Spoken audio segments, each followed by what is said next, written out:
John Dickerson, and this is Washington Unplugged. Sarah Palin shocked Alaskans and reporters when she announced Friday that with 18 months to go in her term, she would be stepping down as Alaska's governor.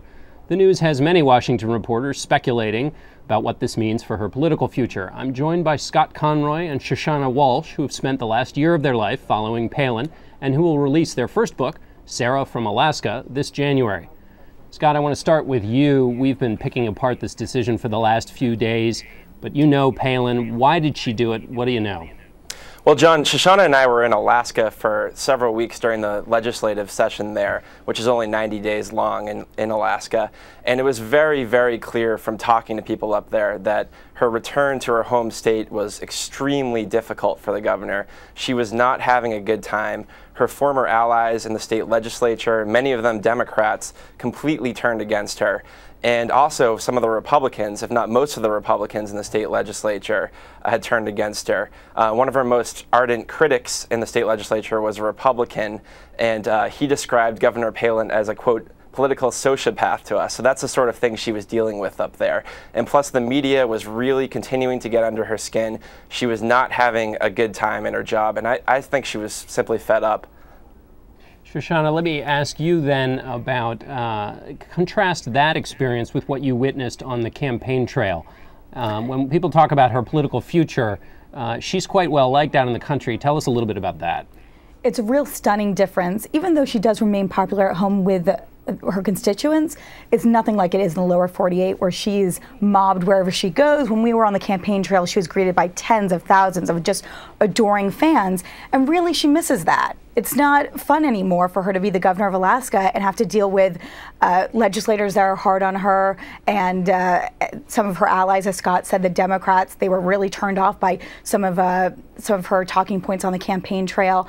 And so she's just sick of it. She's fed up, and she wants to come back down to lower 48, as they call it, and come back to those crowds who are ready for when she comes down here. Scott, how long was she cooking up this decision, do you think, to abandon the office? It seems really, really sudden. I mean, she says this was in the works for a long time, but there's a lot of signs that it was not. Her spokesperson, Megan Stapleton, was on vacation in New York the day of the announcement.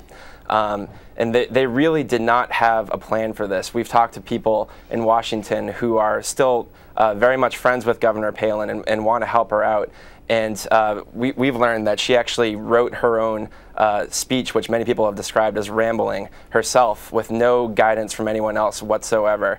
And they really just have not had a strategy about how to deal with this until now.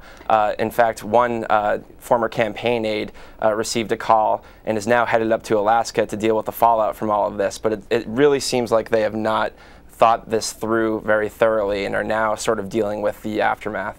Shushannah, what does this tell us then about Sarah Palin, or does this match what you know in terms of your reporting that you've done both on the campaign trail and with the book about just the way she operates and the way she's likely to operate in the future? It does. One of our sources on the book and throughout this has described the speech on Friday as having no strategy. What's going on now, having no strategy. Right now, some of the people that she worked with on the campaign are heading up to Alaska to help her build some sort of strategy. But Sarah Palin has always been described to us, and as we saw on the campaign trail, as her own campaign manager during her gubernatorial run, and she makes her own decisions. That was one of the problems she had during the campaign. We've learned that she had a hard time having guidance from some of McCain's chief operatives, and we actually released some emails that we were able to get through our reporting, and we released a story on Thursday, the day before she decided to resign, describing this relationship and how she had a hard time following advice. Our emails showed McCain's campaign strategist, Steve Schmidt, and her going back and forth about an issue about whether Todd Palin was a member of the Alaska Independence Party. And he was trying to give her advice about not to go out to the media, but she wouldn't take it because she felt like she needs to make her own decisions. And so this is just another example of that. Unfortunately, this is on a much bigger scale, and the entire country is watching. So, Scott, as a last question, she's going to make her own decisions. So what are her options, and where do you think her decisions will take her in the future? Well, a lot of people are talking about her maybe having her own talk show or doing something in the media, but it seems very clear, and from everything we know about Sarah Palin, frankly, she wants to be president of the United States, and she has not been coy about that.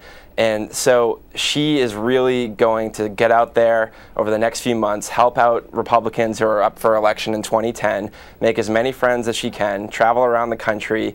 You know, she's going to speak in front of huge crowds wherever she goes. No matter what she does, her most hardcore supporters are going to support her.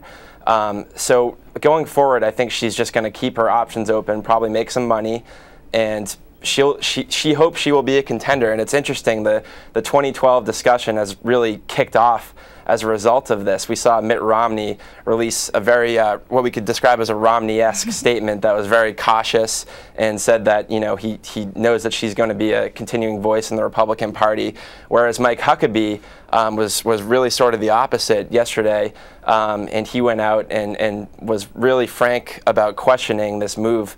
So we're gonna see a lot of that jarring among the potential 2012 candidates going forward. Well, it's a great story, and you guys have got a great book coming up, and we look forward to reading it. Thanks very much, Scott and Shushannah. Thank you. This is Washington Unplugged. Thanks for watching. We'll see you tomorrow at 12:30 on CBSNews.com. I'm John Dickerson.